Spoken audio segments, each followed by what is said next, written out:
Hello one and all, this is Soulful Lordy, James Bullock, once again with another video game first impressions.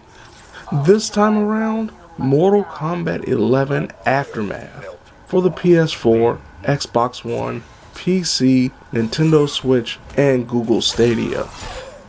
Mortal Kombat 11 Aftermath is the DLC expansion, not only from the perspective of expanding the lore, expanding the story that was told in the base game of Mortal Kombat 11, but also adding 3 new characters, Fujin, Shiva, and Robocop. Now, I must preface this by saying that a lot of the additions from a gameplay perspective, the friendships, the extra stages, the stage fatalities, some of the overall gameplay changes like armor breakers are a part of the free update that was released during the same time as Aftermath.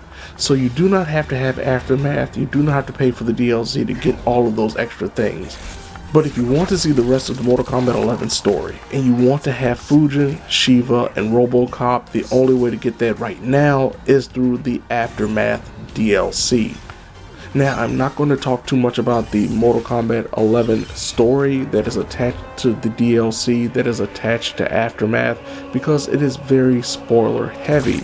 The events of the Aftermath story portion begins right at the end of the overall story that is presented in the base game of Mortal Kombat 11.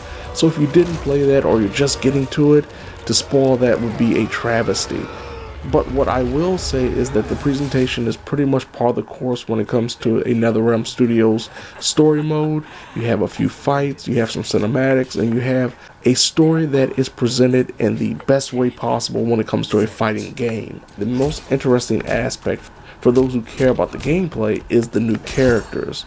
Shiva, of course, was originally presented in Mortal Kombat 3, and her base fighting style is very reminiscent of that. She has her fireball, she has her off-the-screen jumping ability that comes down and stomps you, she has the tremors, she has a lot of the same maneuvers that you have seen in her previous iterations. She has a few extra maneuvers that are very helpful, like the shield toss that replaces the fireball, which I think is more helpful in a battle.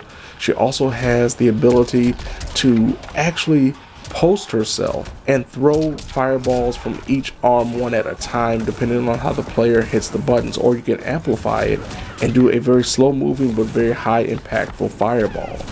Even though she looks like she would have been a grappler, Shiva really isn't that big of a grappler, and even worse is the fact that her reach isn't that good.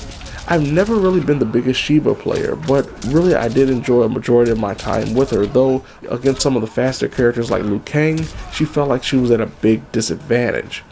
The God of Wind, Fujin, who first appeared as a playable character in Mortal Kombat 4, is one of those characters that is very combo heavy, unlike Shiva.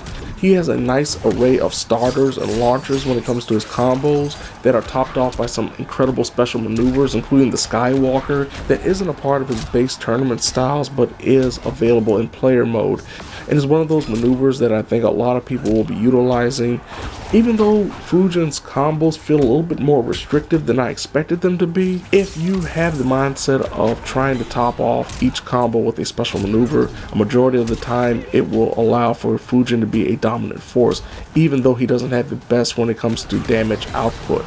Last but not least is Robocop, who I expected to be more like the Terminator. I expected him to be a close range kind of grappler style fighter, but in reality, Robocop is more of a long range fighter. He has a lot of guns that are available in his special maneuvers. He has a shield to block projectiles.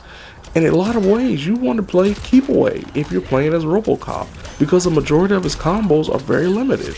He doesn't have the command grabs like Terminator does. And it was actually shocking playing with him because I felt like he should be playing like the Terminator or even Spawn. And in reality, he's more of a long-range fighter. The only problem with Robocop as a zoner is the fact that the majority of his zoning techniques and skills when it comes to shooting are highs and mids. Lows are not his forte. Overall, Shiva, Fujin, and Robocop are some nice additions to the roster. I just don't know right now if they're going to be the characters that people are going to flock toward when it comes to tournaments or even just regular online play after a few months. The biggest question when it comes to this purchase definitely has to be how invested you are in Mortal Kombat 11 a year after it's been released. Do you care that much about the lore and the story and the continuation of that? If so, this is going to be for you. Do you really care about playing and learning 3 new different characters that may or may not be the most beneficial when it comes to online or tournament play? This is for you. And most importantly, if you're someone that waited and decided they were going to get Mortal Kombat 11 when a lot of the DLC was released, this is definitely for you.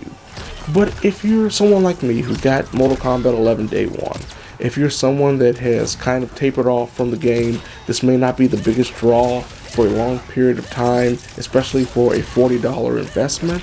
If the monetary concern isn't a worry, I say go for it if you're still invested in Mortal Kombat 11. If not, I say maybe wait until it's on sale. So there you have it. This has been Soulful Lordy, James Bullock, once again with another video game first impressions.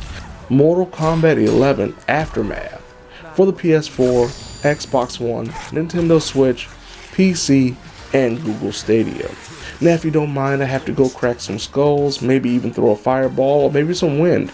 And hopefully we can be friends when this is all said and done, and we can enjoy a nice popsicle together and say, "Oh Lordy."